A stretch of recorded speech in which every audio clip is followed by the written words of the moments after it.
Élise arrosait la plante que Léo lui avait offerte. Chaque feuille lui rappelait son sourire, un écho silencieux dans la maison devenue trop grande. Le vide qu'il avait laissé était un océan, et elle se sentait à la dérive, cherchant un signe, n'importe lequel, sur une rive invisible. Un soir, la lampe sur la table de chevet se mit à vaciller. Pas une panne, non, mais une pulsation douce, un clin d'œil lumineux dans l'obscurité. C'était un signe de la salle d'attente, ce lieu de transition où l'âme se repose, encore proche, capable d'interagir avec le monde physique, comme pour dire « je suis juste là ». Les semaines passèrent. Un après-midi, dans leur parc, une libellule d'un bleu électrique vint se poser sur sa main. Léo les appelait « les messagères ». C'était un signe de la prairie, un lieu de paix, où les âmes retrouvent la nature, envoyant sa beauté comme une carte postale pour dire « là où je suis, c'est paisible ».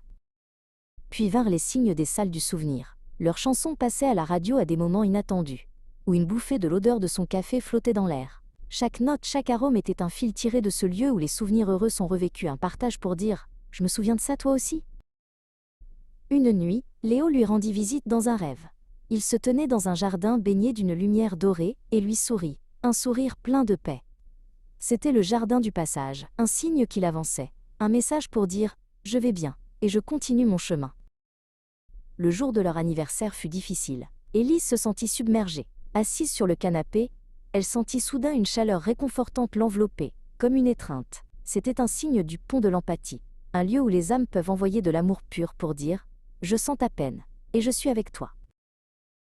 Alors qu'elle hésitait à accepter un nouveau travail, une inconnue dans un café lui dit « parfois il faut sauter, même si on a peur ». C'était la phrase exacte de Léo. Un message envoyé depuis la croisée des chemins, où les âmes peuvent doucement guider et dire « n'aie pas peur d'avancer ».